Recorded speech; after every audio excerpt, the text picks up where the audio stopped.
हम फिर से लेकर आ चुके हैं आप लोगों के लिए दिन भर की सभी ताज़ा और बड़ी खबरें। एक एक कर आपको सारी खबरों की जानकारी देंगे आज देश दुनिया में क्या कुछ हो रहा है। दरअसल दोस्तों सबसे पहली जो बिग ब्रेकिंग न्यूज़ आ रही है आपको बता दोस्तों, किसान नेता राकेश टिकैत की सरकार को चेतावनी। जी आपको बता दें आज पूरी बॉर्डरों पर होली के माहौल में किसान नेता राकेश टिकैत बोले सरकार को ये तीनों काले कानून वापस लेना ही होंगे, तब तक किसान घर वापस नहीं जाएगा। इसके बारे में आपको विस्तार से बताएंगे। वहीं पर दोस्तों संजय रावत का भाजपा पर बड़ा हमला, बोले जानबूझकर भ्रम फैला रहे हैं। जी आपको बता दें, बोला फिलहाल आपको बता दें अमित शाह से नहीं की शरद पवार ने मुलाकात, इसके बारे में भी आपको विस्तार से बताएंगे। वहीं पर अखिलेश यादव ने बोला मोदी सरकार पर बड़ा हमला। फिलहाल बोले आज के दिन होली मनाइए लेकिन यूपी की जनता परेशान है जी योगी के राज में, इसके बारे में भी आपको विस्तार से बताएंगे। वहीं पर दोस्तों नंदीग्राम में फूंक दिया ममता बनर्जी ने बगुल, भाजपा का होगा सफाया। जी हाँ बोले फिलहाल सभी गद्दारों से बदला लिया जाएगा, ममता दीदी बोली, इसके बारे में भी आपको विस्तार से बताएंगे। वहीं पर दोस्तों सचिन पायलट ने असम में भाजपा के उड़ाए होश। जी हाँ बोले फिलहाल भाजपा झूठ बोलती है, लोगों से झूठ बोलकर जो यहाँ पर सत्ता हासिल करने के बाद ना नौकरियां देती है ना ही अपने वादे पूरे करती है। कांग्रेस अपने वादे पूरे करना जानती है, इसके बारे में भी आपको बताएंगे।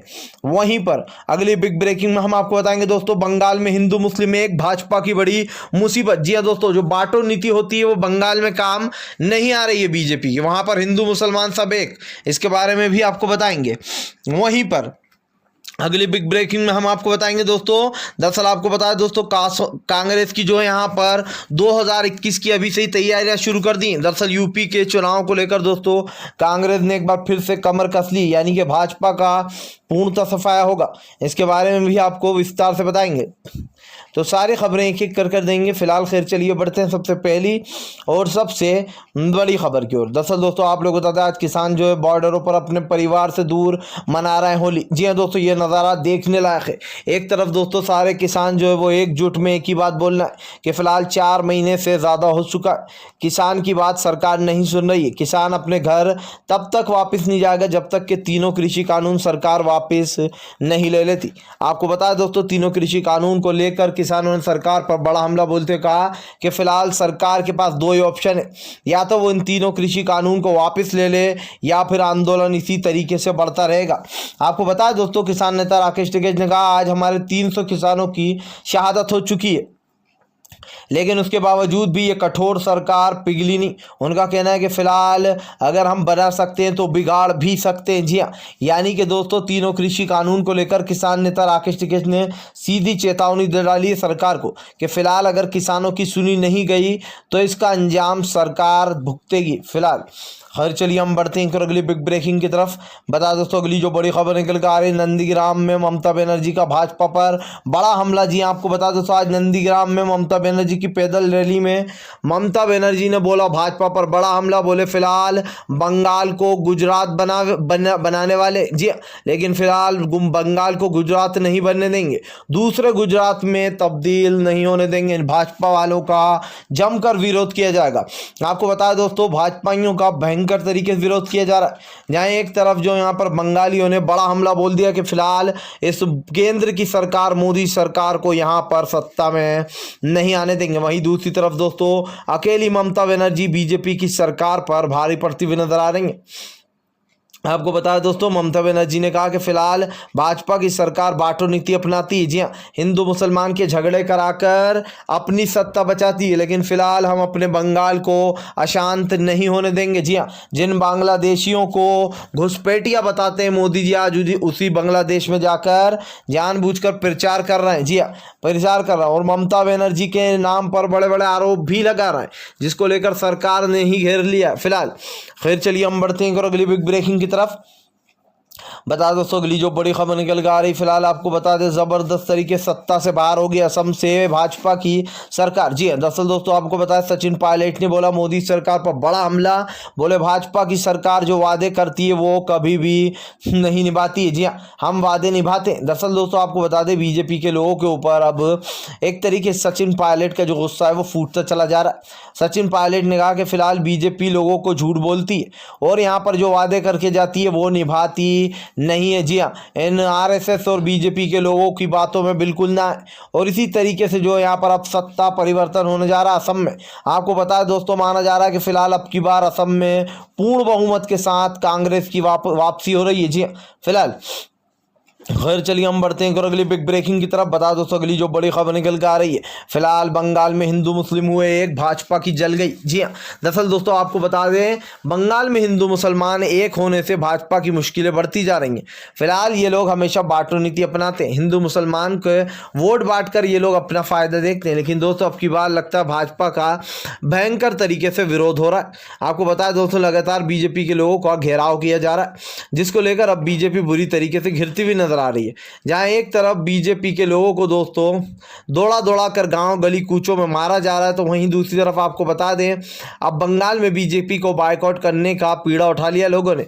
मुस्लिम समुदाय के सांसद हिंदू समुदाय ने कहा कि फिलहाल हम लोग एक साथ मिलकर रहते हैं, हमारे यहाँ पर लड़ाई झगड़ा नहीं। जी हाँ, और मोदी हमेशा बांटो नीति अपनाते, तो फिलहाल बंगाल में तो ई न चोलबे। फिलहाल खैर चलिए हम बढ़ते हैं और अगली बिग ब्रेकिंग की तरफ। बता दोस्तों अगली जो बड़ी खबर निकल कर आ रही है, संजय रावत का मोदी सरकार पर बड़ा हमला। बोले फिलहाल भ्रम फैलाया जा रहा है शरद पवार को लेकर। जी हाँ, दरअसल दोस्तों आप लोग बता दें, एनसीपी नेता शरद पवार को लेकर एक झूठी अफवाह चलाई जा रही कि फिलहाल शरद पवार जो है वो अमित शाह से मिले, जिसको लेकर आपको बता दें अब जबरदस्त तरीके संजय रावत ने भांडाफोड़ कर दिया। उनका कहना है कि फिलहाल झूठ फैलाया जा रहा है। जी हाँ, संजय रावत को लेकर झूठ, संजय रावत ने कहा कि शरद पवार को लेकर झूठ फैलाया जा रहा है और ये मीडिया ही फैला रही है, ऐसा कुछ भी नहीं है। ना ही शरद पवार जो है वो जाकर मिले हैं, जी हाँ, अमित शाह से। तो दोस्तों कल कुछ इस तरीके की न्यूज़ चलाई गई थी कि भाई शरद पवार जो है वो अमित शाह से मिले, जबकि ये झूठ है। फिलहाल खैर चलिए हम बढ़ते हैं और अगली बिग ब्रेकिंग की तरफ। बता दोस्तों अगली जो बड़ी खबर निकल कर आ रही है, भाजपा का पूरी तरीके से गेम ओवर, किसान करेंगे अब अंत। जी हाँ, दरअसल दोस्तों आप लोगों को बताया तीनों कृषि कानून को लेकर किसानों की आर पार की लड़ाई। बोले फिलहाल सारी फसलें कट गई हैं, होली भी जल गई, होली का दहन भी हो गया और तीनों काले बिल को भी जला दिया गया।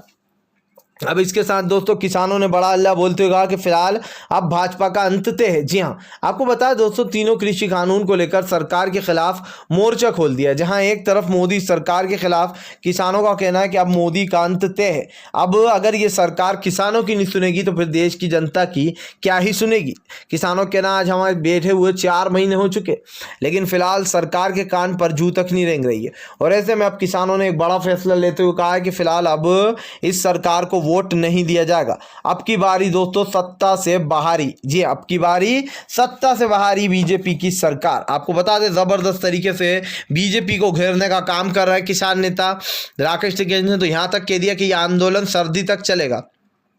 सर्दी में ही सरकार रूठी थी, सर्दी में ही मानेगी और इन तीनों काले बिल को वापस लेगी। किसान नेता राकेश टिकैत ने साफ कर दिया है कि फिलहाल ये आंदोलन इतनी जल्दी खत्म होने वाला नहीं है, अब गर्मी के बाद बारिश आएगी, किसान नेता राकेश टिकैत ने कहा, और ये आंदोलन यूं ही चलता रहेगा। हालांकि दोस्तों ये बात सच है कि आंदोलन काफ़ी खतरनाक होता जा रहा है। एक तरफ कड़कड़ाती हुई गर्मी, पहले इससे पहले सर्दी पड़ रही थी जब भी किसानों को परेशानी थी। हालांकि किसान दोस्तों काफ़ी आराम से इस चीज़ को गुजारा कर रहे हैं, लेकिन आपको बता दें आने वाले समय में आंदोलन और भी तेज़ होगा। फिलहाल खैर चलिए हम बढ़ते हैं और अगली बिग ब्रेकिंग की तरफ। बता दोस्तों अगली जो बड़ी खबर निकल कर आ रही, फिलहाल आपको बता दें भाजपा के राज में सब कुछ अंधेरा। जी हाँ, दरअसल दोस्तों आप लोग बता दें यूपी में जिस तरीके से अंधभक्ति फैलती जा रही है, उसको लेकर अखिलेश यादव ने मोदी सरकार पर बड़ा निशाना साधते हुए कहा कि फिलहाल केंद्र की जो सरकार है वो लगातार जो अच्छा काम करने वाले आईपीएस और आईएएस है उनका तबादला कर रही है, और ये सब कुछ पंचायत चुनाव के लिए हो रहा है ताकि गड़बड़ी की जा सके। उधर दूसरी तरफ दोस्तों हम आपको बता दें अखिलेश यादव ने कहा कि फिलहाल इन 4 सालों में बीजेपी की सरकार ने यहाँ पर उत्तर प्रदेश के लोगों को बांटने का काम किया है, उनको तोड़ने का काम किया, यहाँ तक के लोकतंत्र की हत्या कर दी है। आपको बताया दोस्तों लगातार योगी के राज में जिस तरीके से ये सब कुछ घटित हुआ है, और बीजेपी के लोगों ने, खास करके बीजेपी के लोगों ने जिस तरीके से परेशान किया है दोस्तों आम जनता को, इसको भूलेगी नहीं जनता सालों साल। अखिलेश यादव ने कहा कि फिलहाल सत्ता में आते ही सबसे पहले तो जिन लोगों के ऊपर झूठे मुकदमे दर्ज है एनआरसी CAA के, उनको रद्द किया जाएगा। जी हाँ, और हिंदू मुसलमान की जो राजनीति हो रही है इसको पूरी तरीके से ख़त्म करेंगे सत्ता में आते थे। अखिलेश यादव ने कहा आज CM योगी ने पिछले 4 साल ये दोस्तों, और इसके पिछले साल भी एक बार सरकार रह चुकी है, उस बार भी जो है यहाँ पर ऐसा ही हुआ था। अखिलेश यादव ने कहा अब की बार योगी को उखाड़ कर फेंकेंगे। और दोस्तों मायावती तो ऐसा लगता है कि अब बीजेपी की पूंछ बन चुकी है। सोचिए दोस्तों, एक बार सत्ता में आ चुकी मायावती अब ऐसा लगता है कि भाजपा की एक तरीके से दलाल हो गई है या फिर मुखबरी कर रही हैं। जी जब देखो जब भाजपा की दोस्तों भाजपा को के साथ सहमति और विपक्ष पार्टियों पर हमला, लोगों ने अब ये कहना शुरू कर दिया कि फिलहाल मायावती की पार्टी अब पूरी तरीके से खत्म हो चुकी है, क्योंकि दोस्तों अब मायावती में दम नहीं रहा है। अब वो बीजेपी के सामने नतमस्तक हो गई हैं। इसका कारण आप लोग सोचते होंगे कि ऐसा क्यों हुआ। याद है दोस्तों, मायावती के भाई के घर पर जबरदस्त तरीके से मायावती की प्रॉपर्टियों पर छापे पड़े थे। जगह जगह इन्होंने अपने नाम की प्रॉपर्टियां खरीद रखी हैं, किसी के इनके भाई ने कि नौकर के नाम पर खरीद रखी है, और न जाने काका। जैसे ही इनके ऊपर छापे पड़े, जैसे ही इनको डराया धमकाया गया कि मायावती ने दोस्तों बीजेपी के खिलाफ बुरा बोलना छोड़ दिया, सडनली बीजेपी की तारीफ करने लगी मायावती। ये वो मायावती नहीं है दोस्तों जो चिल्ला चीख पुकार कर बीजेपी की बैंड बजा दिया करती थी। अब ये वो मायावती है जिसने बीजेपी के सामने अपने सारे हथियार डालिए और नतमस्तक हो गई है। तो ऑब्वियसली मायावती को तो कोई वोट देगा ही नहीं, क्योंकि ये जाकर बीजेपी का ही फायदा कराने वाले हैं। फिलहाल अगर आप भी शांतिपूर्ण ढंग से पीएम की इन सभी गलत नीतियों का दिल से विरोध करते हो और आप मानते हो ये सरकार एक तानाशाह सरकार है, इसको तत्काल में अपना इस्तीफा दे देना चाहिए, तो इस वीडियो को ज़्यादा से ज़्यादा शेयर कीजिए, लाइक कीजिए, और अगर आप हमारे चैनल पर पहली बार आए हैं तो सब्सक्राइब करने के साथ साथ पास में एक घंटी आएगी यानी कि बेल आइकन, उसको ज़रूर दबाएं ताकि हमारे हर वीडियो की अपडेट आपको मिल पाए।